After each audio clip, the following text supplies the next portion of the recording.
8:11 de la mañana, estamos en ampliación de noticias, viernes 26 de agosto, pero yo lo llamo sábado chico, por eso con Patricia y Ricardo. Muy buenos días, amigos. Muy buenos días, Raúl. Patricia, ¿Cómo están todos?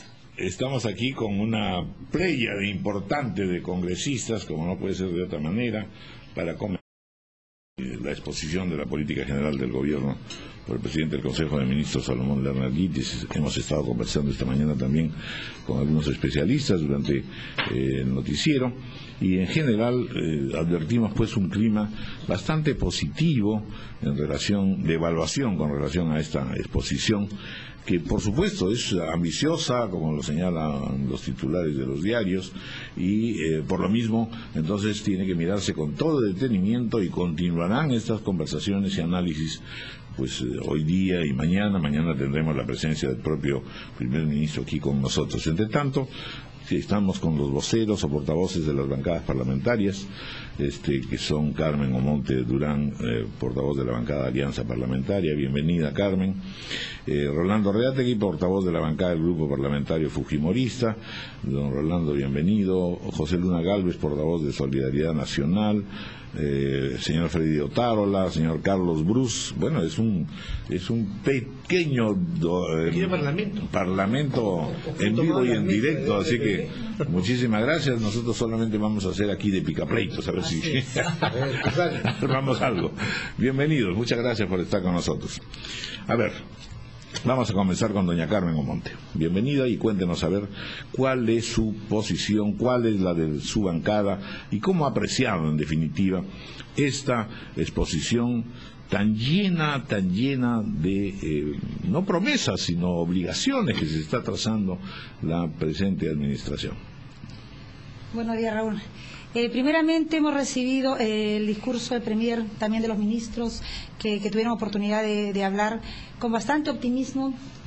Si bien no se definieron algunos detalles, no se especificaron ya algunas formas del cómo se llevarían a cabo algunos proyectos, lo importante ha sido que se ha establecido primeramente la continuidad de la hoja de ruta, que era lo que creaba cierta expectativa en parte de la población. Consideramos que el anuncio del acuerdo llegado con las mineras es bastante importante. Finalmente este acuerdo ha venido de un consenso, lo cual implica que las mineras hayan estado de acuerdo, el que no se retraigan las inversiones, que ya fue un anuncio hecho también por los gremios empresariales que escuchamos ayer en la noche. Y esto es bastante importante, el planteamiento que ya se esperaba en cuanto a la implementación en breve de los programas sociales. Como huanuqueña sí lamento el que no se haya incluido desde esta primera etapa Huánuco, que está dentro de los más pobres del país, pero sí está considerado para el próximo año.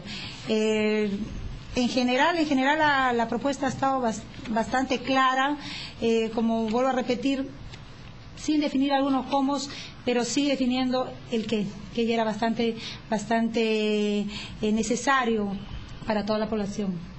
Así es.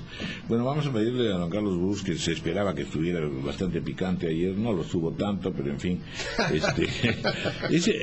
Yo le pediría a don Carlos ver un poco el panorama, digamos, dentro del conjunto de las presentaciones del gabinete. Aquí lo que parece ser interesante es primero este tratamiento, primero vía horizontes y después 10 políticas fundamentales. Segundo, estamos hablando siempre de los solamente es el primer año, no se está pidiendo medidas extraordinarias, y otro elemento interesante a considerar es el hecho pues de que en efecto se está buscando una aproximación a puntos de vista no solamente de la administración del gobierno propiamente, sino de las otras bancadas, hay un ánimo de aproximarse a posiciones de las otras agrupaciones. Todo eso resulta novedoso en el conjunto de los. ¿Le parece a usted eso correcto, positivo? ¿Está usted de buen ánimo en general frente a este documento y a esta presentación? Don Raúl, nosotros siempre estamos de buen ánimo. Son los otros los que a veces no tienen el mismo ánimo. Bueno, pero usted los pica pues también. Si no, la vida sería aburrida, ¿no?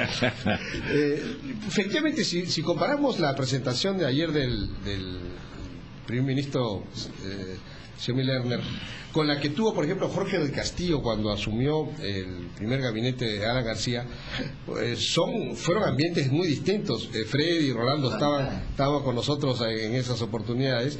Y ayer fue una presentación más distendida de una persona más concertadora. Aquella vez fue una cosa mucho más confrontacional, sí, digamos, ¿no? Entonces el discurso del primer ministro Lerner ha sido más concertador, y creo que la cosa más importante de su mensaje fue las cosas que no dijo. No pidió facultades extraordinarias, no pidió cambio de la Constitución, entonces eludió los temas confrontacionales, ¿sí? Entonces esas cosas que no dijo. No pidió que usted se uniera una vez más a Perú Posible, o sea, eso ya sería provocador. Entonces, claro, nosotros entendemos que esos temas entonces no están en el plan de trabajo del gabinete, y eso es, por lo menos este primer año, es alentador. Yo no sé si la crisis internacional ha sido nuestro mejor aliado en este sentido o no, pero como fuere, no está en la agenda. Y eso es las cosas más importantes. Ahora, él ha mencionado de que este modelo económico ha traído crecimiento, desigual, pero ha traído crecimiento, y se compromete a continuar ese crecimiento al 6% al año. Se compromete a incrementar exportaciones de 35.000 millones a 86.000 millones. Por lo tanto, es un modelo de economía abierta. Tú no puedes llegar a 86.000 millones con una economía cerrada. Entonces, estamos hablando de que vamos a continuar por el mismo modelo, obviamente haciendo un modelo mucho más inclusivo, y lo que yo digo no es un problema de modelos, es un problema de si eres eficiente o eres ineficiente. Y como decían los chinos, no importa el color del gato con tal que hace ratón. El tema que se ha incidido es, en efecto, no solamente es un programa ambicioso, sino además el papel del Estado adquiere también una mayor proporción y mayor ambición. Algunos se preguntan, ¿pero cómo se va a hacer eso paralelamente con la reforma del Estado? Bueno, pero ahí hay todo un desafío. En esa perspectiva, ¿usted coincide que sí es interesante la ampliación del papel del Estado, no solo en temas de inclusión, sino también en conducción económica? Bueno, el Estado indudablemente tiene un rol en materia de manejo de la economía, no así necesariamente en temas empresariales, ¿no?, donde ha demostrado ser ineficiente, y ir por ese camino de nuevo sería botar plata de todos los peruanos en meter al Estado como gerente. Pero sí reconocer que el problema de la hora actual de quienes manejamos este Estado es la ineficiencia que hay, la falta de gerencia. Y cuando digo eficiencia, estamos hablando de, primero, ejecutar bien, sin corrupción, de manera transparente. Eso se llama eficiente. En una empresa privada, un gerente eficiente es aquel que logra. Entonces, esa eficiencia es la que este Estado no tiene. Y no es un problema ideológico, es un problema de gerencia. Ahí no se ha dicho mucho. Ahí se ha dicho que se va a modernizar el Estado, pero supongo que en los próximos días empezaremos a aterrizar en cómo hacerlo, en cómo buscar gerentes que hagan un Estado más eficiente, que traduzcan los recursos que tiene en bienestar en la población. Bueno, está claro que ha sido un mensaje que a todos ha dejado medianamente tranquilos. Los plazos se han dado también, cuáles son los objetivos a mediano y a largo plazo, es lo que se espera es al final del gobierno. ¿Qué aspectos deberían empezar a notarse rápido? Está claro además que la bancada fujimorista con su abstención ha marcado una posición más crítica y más de vigilancia. ¿Fue necesario hacerlo? Sí, esa fue la pregunta que le hice a PPK esta mañana. Yo creo que sí, siempre tiene que haber un beneficio de la duda. No han votado en contra, ¿no es cierto? No han dicho no nos parece. No, en muchos de los aspectos estamos obviamente de acuerdo, ¿no? Por ejemplo, en la promoción del servicio civil, en el crecimiento con dispendio en el gasto social, la inversión como motor de crecimiento de una economía, la necesidad de recompensar meritocráticamente a los maestros, ¿no? Y el autogravamen de los 3.000 millones de soles anuales, ¿no? Ahí nosotros tenemos una duda. Antes con el bono voluntario iba a través de las regiones. Ahora va a ser directamente al gobierno central, y nosotros pensamos, ¿va a ser la caja chica del presidente? Entonces creemos que esto, como en los países que tienen también el desarrollo a través de los recursos naturales, ellos han ido a invertir básicamente este dinero en lo que es productividad para otros sectores que no cuentan. Entonces creemos que este dinero debe ir a las regiones que no tengan canon, porque tenemos que hacer infraestructura, carreteras, mejorar la productividad en varios sectores agrícolas, ¿no? En algunos sectores que tengamos ventajas comparativas. Entonces, todos estos detalles tenemos que el Premier no ha sido muy general en todas las cosas. Buenas intenciones, parecía que estaba presidencial, pero al final creemos que nosotros sí tenemos estas dudas y por lo tanto hemos votado en abstención. No es en contra de este gabinete ni en contra de este gobierno, porque al final las cosas positivas todos los tenemos que apoyar, ¿no? ¿Cuáles son las cosas positivas? Ya les dije. ¿No? Por favor. Ya dije, el crecimiento... no se ha notado mucho. No, por eso mismo, ¿no? Esa no es tu chamba, dice. Mi chamba es la de ser oposición ahora. Pero está frío, pero está Freddy Otárola para que le dé la primero. Vamos a dejar el plato final pues a don Freddy Otárola, que también se las trae, no. Hay más tiempo. Está José Luna, de Solidaridad Nacional. Que imaginamos también quiere hacer algunos apuntes sobre lo que no se dijo o sobre lo que faltó. A ver. Bueno, lo primero que quiero decir que de verdad acá somos más democráticos, tenemos más tiempo en el Congreso, no tenemos un minuto. Eso efectivamente, esa comparación de Vitocho de que es un parlamento ruso, soviético, vaya que eso es dura. Bueno, pero nos tocó 1 minuto, 2 minutos, nada más, eso fue lo que sí. Mire, nosotros tenemos un enfoque desde hace mucho tiempo que somos un movimiento más técnico. Nosotros creemos que el modelo económico es un modelo, uno de los mejores que hemos logrado después de mucho tiempo, de muchos años, mejorar y lograr con ello la inversión y encontrarnos con este país que realmente es de orgullo para los latinoamericanos y para los peruanos. Lo que creemos es que falta gerencia, falta gestión de distribución. Y nosotros saludamos que no se toque la Constitución. Saludamos que no se toque la libertad de prensa, saludamos que no se toque y se afecte el modelo, saludamos que se espere recaudación de las inversiones y se proyecte la inversión. Si se proyecta 3.000 millones al año, se está indicando que se va a apoyar a que eso venga, porque eso viene de la utilidad. Lo que quisiera haber escuchado y más ampliado, ¿cómo vamos a hacer para hacer más eficientes las regiones en términos de gestión, los municipios en términos de gestión y el Estado en términos de gestión? Indicadores e índices para poder controlar eso y mejorar eso. ¿Cuánto va a ser la inflación? Entonces, algunas cosas que yo saludo que muy bien y otras cosas que nos ha faltado y espero que en los próximos días los ministros vengan a las comisiones y podamos aclarar eso. Pero en términos generales, yo saludo que se haya planteado un discurso concertador, pero hubiera querido que se plantee macroeconómicamente metas más grandes. El desarrollo del Perú va a necesitar, si planteamos grandes hidroeléctricas, grandes carreteras, grandes ferrocarriles, que quizás no vayan a redituar políticamente en estos 5 años, pero va a ser el gran cambio que el Perú necesita. Eso nosotros seguiremos por esa línea y en verdad le hemos dado nuestro voto de confianza con toda seguridad de que creemos que estamos yendo bien. Por ahora estamos yendo bien. Ojalá que se siga por ese mismo camino. Muy bien, vamos a hacer una pausa, son las 8:24 y luego escucharemos también al congresista Freddy Otárola, portavoz de la bancada de Gana Perú.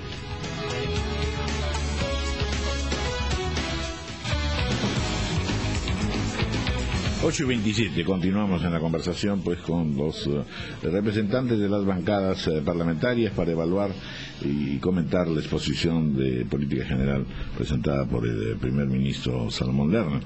Es el turno del señor Freddy Otárola. Como hemos visto, en realidad casi todas las bancadas han estado particularmente positivas, incluso la propia bancada fujimorista. Pero en realidad los comentarios que se han escuchado a lo largo de ayer y de hoy día, no todos son completamente favorables. Me va a tocar a mí representar un poco ese papel en el sentido de Otárola, de decir, algo deslizó el señor Brusa hasta el momento. Por el momento el comportamiento es muy bueno, es la primera presentación, todos están bien internaditos, muy simpáticos, pero en el fondo, en realidad, aunque no han tocado acá algunos temas fundamentales, sí se proponen una política estatista por un lado, revisionista por otro. En educación van a acabar con lo que se ha hecho y pretenden hacer otras cosas, y en general tampoco es que se van a comportar igual que con las mineras en el el caso, por ejemplo, del lote 88, donde todo el tema de camiseas se está complicando y ya se ha anunciado que hasta, incluso aunque no hayan llegado a un acuerdo, van a imponer el punto de vista. En definitiva, además, es una larga lista de inclusión que está sin duda comprometiendo también programas sociales para poder lograr, bueno, una adhesión popular tal que permita luego ingresar pues a los temas que los aproximen a un modelo más radical, como de alguna manera se ha venido temiendo desde el proceso electoral. De modo que es un santo bien vestido por el momento, pero que en algún momento puede desvestirse. Don Freddy Otárrala. Bien, buenos días. Primero, en cuanto al tiempo, lo fijaron los voceros de las bancadas. En todo caso, no tenemos la culpa que el vocero del APRA, el señor Carlos Brus, no haya decidido darle el tiempo suficiente a Mauricio Mulder, ¿no? Y pensó que Velázquez quizá era más importante en este discurso. Pero en verdad, como dijo Aida García Naranjo, ha sido un shock de inclusión social. Hay tanto de qué hablar. Los 3.000 millones a diferencia del óvulo. El óvulo voluntario que nosotros entendíamos como una limosna que daban las mineras al Estado peruano y que incluso no fue manejado por las regiones, Rolando, fue manejado por las propias mineras con obras total y absolutamente sobrevaluadas. El Estado desistió de hacer la función. Y eso lo puedo demostrar, y no solo eso, invirtieron el óvulo en obras en el entorno del proyecto minero, cuando de acuerdo a los contratos esas obras tenían que hacerlas con su propio peculio. Entonces, el tema del gasoducto del sur, que puede generar a la larga la inversión increíble de 15.000 millones de dólares, la inversión más grande de la historia republicana, las carreteras de integración en la sierra, la irrigación, los grandes proyectos de irrigación. En mi región estoy contento porque 42 millones de dólares para Chinecas. No se pidieron facultades extraordinarias. Es que esa es democracia, respetar al Congreso de la República, en un país en que todos los gobiernos anteriores han gobernado con temas legislativos al margen del Congreso, con facultades extraordinarias, con decretos inconstitucionales. Hoy un gobierno demócrata le dice, respetemos los poderes del Estado. En el tema de la educación, pues estamos poniendo los puntos sobre las IES. La municipalización fracasó, con alcaldes no preparados, incluso salvo excepciones, para dirigir su propio municipio, con altos índices de corrupción. Se calcula que el 90% de las obras en el sector público a nivel municipal, regional y nacional pagan coima. Mal podían manejar la educación y por eso, cumpliendo sus promesas de campaña, y ahí el presidente Ollanta ha demostrado otra cosa, que es un presidente que cumple sus promesas de campaña. Eso también es una excepción. Ha dicho que la municipalización de la educación queda sin efecto. Simplemente le ha puesto la partida de función porque ya era un proyecto que estaba muerto. Y en cuanto al lote 88, es de trascendencia para el Estado, para la nación, asegurar el consumo energético por un periodo no menor a los 20 años. Y por eso había que tomar estas medidas. Hasta ahora en realidad siguen en el campo las promesas, porque todavía recién empiezan y tienen que ponerse a hacer. Es decir, el señor Lerner ha ratificado, ha puesto plazos y ha dado más detalles sobre lo que se piensa trabajar. Pero ustedes heredan el mismo Estado con el que ha trabajado los gobiernos anteriores. Y es ese Estado el que no funciona, más allá de las buenas voluntades. No se ha anunciado, como bien señalaban hace un momento, ninguna reforma del Estado sustancial. ¿Qué se va a hacer para que este aparato estatal esté a la altura de las expectativas que ustedes tienen y que la población reclama? No, vamos a hacer que el Estado llegue a lugares que antes nunca llegó. Ya, pero ¿cómo? No, Estado móvil. ¿O usted no cree que eso querían hacer también los un Estado móvil? Que no gobiernos anteriores? Móvil, pero no movilizado. Un ejemplo clarísimo del Estado móvil, los docentes, que son miles en todas las zonas más alejadas. Vamos a movilizar docentes pues para reforzar materias y así darle mejor formación a los niños que hoy día están mal preparados por un propio Estado que los abandonó. Entonces, y son 3.000 millones. No, y ahí exactamente, congresista, está el kit del asunto, lo decía el congresista Reategui de Fuerza 2011. ¿Cómo es que se va a manejar este fondo que puede subir o puede bajar de acuerdo a cómo le vaya a la minería de 3.000 millones de soles que no pasa por las regiones, que pasa directamente al gobierno central, que tenemos entendido va a ser para financiar los programas de inclusión social, pero cuál va a ser el control, el mecanismo, cómo se maneje este fondo que vaya, es alto, ¿no? El tema es que definitivamente yo vengo de una región con canon, pues no sería que el fondo vaya a estas regiones, ¿no? tiene que ir, y en eso le aclaro a Rolando, a las regiones más pobres. Hay un elemento acá no respetamos que se queden en las regiones, pero este nuevo fondo hay un elemento que hay que agregar. En realidad en el discurso está muy claro que se está pensando en macro regiones, es decir, que hay toda una reforma regional sustantiva que de alguna manera el país ha estado respetando.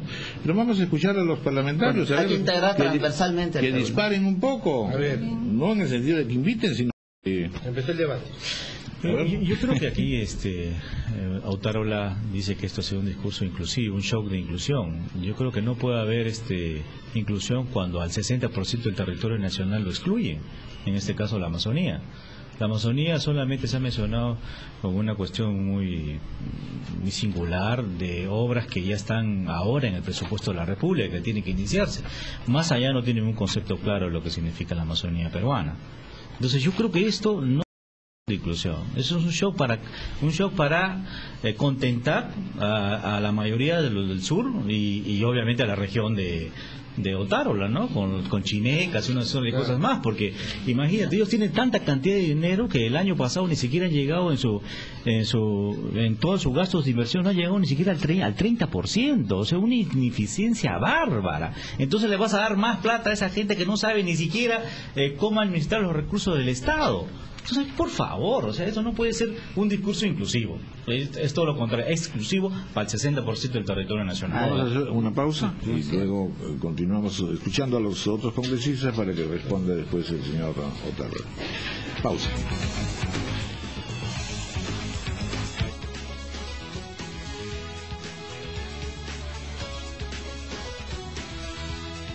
Conversando con los parlamentarios sobre la presentación del gabinete. A ver, ¿cómo lo presenta don Carlos Brus, el portavoz de Concertación Parlamentaria o vocero del APRA, que no ha sido usted aludido? A ver, tenía una alusión que responder. Esa acusación viniendo de mi amigo Freddy Otárola, pues es una acusación que no tiene mucha altura, ¿no? El APRA es uno de los partidos que está dentro de la concertación parlamentaria y la vocera de la bancada del APRA es Luciana León, así que no le quitemos el puesto a Luciana, mi querido Freddy. Pero más bien, lo que sí es interesante es que si ustedes leen el texto del discurso del primer ministro Lerner, y ustedes en vez de a Lerner, por ejemplo, lo ponen a PPK atrás, es un discurso que PPK también podría haber leído perfectamente, ¿eh? Así que ahí esto nos traduce una cosa, que aquí estamos ante la primera promesa incumplida de campaña del presidente Humala. Porque el presidente Humala durante toda la campaña habló que este modelo hay que cambiarlo, que este modelo nos lleva a la desigualdad, que hay que cambiar el modelo. Ese fue el mensaje con el cual ganó el presidente Humala. Y ayer el primer ministro ha dicho, vamos a continuar con el modelo. Yo saludo y felicito al presidente Humala por esta primera promesa incumplida, porque creo que es una promesa incumplida saludable. Yo saludo que la haya cambiado de opinión, la gente tiene derecho a cambiar, solamente los aviones no cambian, por eso se estrellan, así que me parece muy bien que la haya cambiado y haya incumplido esta primera promesa electoral. Cosa que hay que tener mucho cuidado, es que aquí en el Perú realmente ahora, si uno es militar en retiro y además pata de Humala, consigue una chamba fácil, ¿no? Entonces, eso también hay que empezar ya a buscar que los mejores asuman los cargos públicos y no pues los patas del presidente, y que además son militares en retiro y que por último tienen un know-how que han adquirido trabajando con montesinos. Eso no está bien, ¿no? También el nombramiento de abogados que han defendido a narcos en el pasado, ahora asesores del mismo presidente de la República. Yo no estoy diciendo que el abogado Roy Gates sea un inmoral en Nápoles, para nada. Yo creo que todas las personas, hasta un violador de niños, tiene derecho a la legítima defensa y puede ser asesorado. Pero no pretenda un abogado de un violador de niños ser ahora asesor presidencial. No estoy diciendo que sea el caso del señor Rodríguez. Él ha sido abogado de narcos, no debería ser asesor presidencial. Así que hay cosas que aún preocupan. El hecho de que ayer hayamos dado un voto de confianza al gabinete no significa que tiene un cheque en blanco. Y ayer, como dije en el pleno, estoy seguro que no todos los ministros van a llegar al año. Y muchos van a ser cambiados antes. Pero vamos a ver cuál sea la acción del gobierno para definitivamente sacar como conclusión si este es un gobierno positivo o no. Carmen. Sí.